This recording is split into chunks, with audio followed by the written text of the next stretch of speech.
Well, Mr. Secretary, 8 years. 8 years ago, you were a candidate for President of the United States, and also, although you were unsuccessful being nominated and elected, you've been incredibly successful at being head of one of the most important and expansive programs in America, the U.S. Department of Agriculture, with all your overseas operations, all your research, all your rural economic development, all your poverty programs, commodity programs.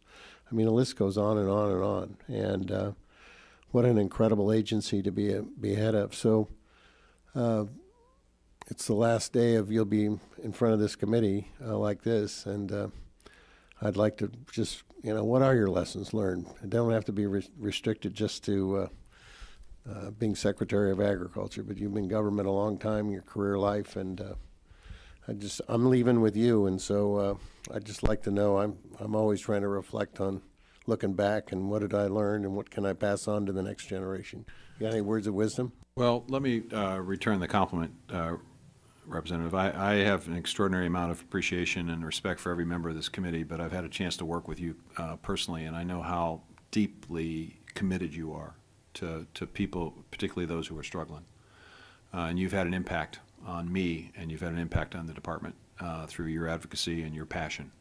And I will tell you that regardless of who takes your spot in Congress, this body will miss you and miss your voice.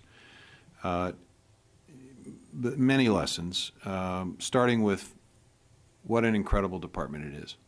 It is an underappreciated department, not in this committee, but in this town. I don't think there's if I had $1 for every time someone said to me in this town, I didn't know USDA did that, I would be able to retire and not have to look for work after this job. When the issue was raised about mental health and HHS was going to do some mental health funding, I raised my hand at a meeting and said, well, gee, our community facility program could potentially be helpful there. And it turns out that we actually did quite a few mental health clinics in rural areas. Nobody knew we did that. A lot of people don't know we do the housing programs.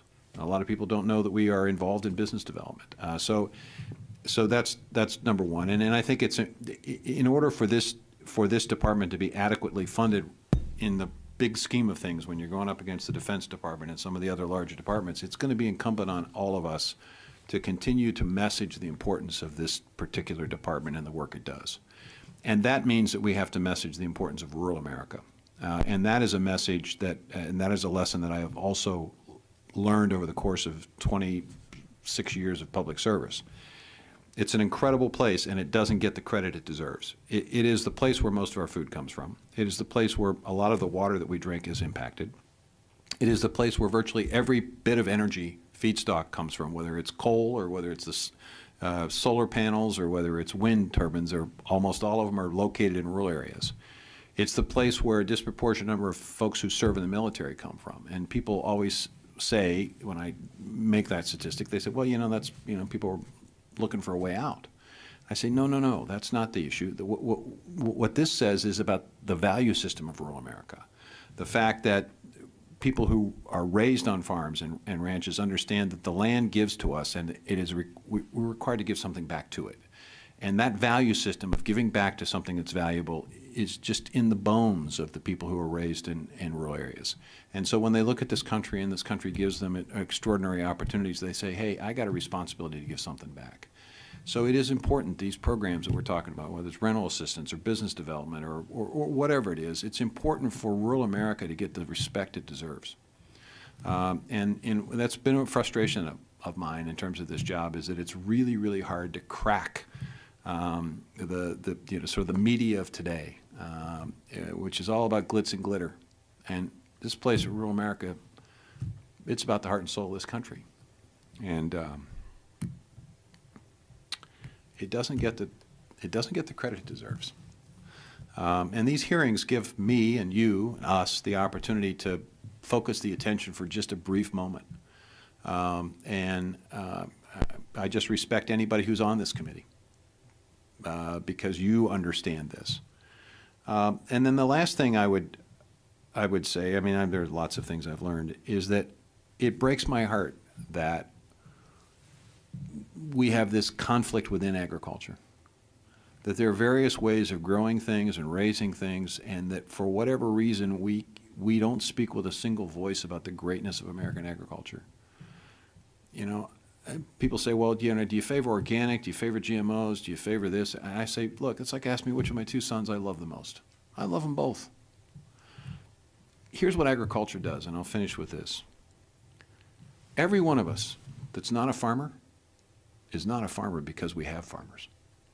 We've delegated the responsibility of feeding our families to a relatively small percentage of this country. If you look at 85% of what's grown in this country, it's raised by 200,000 to 300,000 people.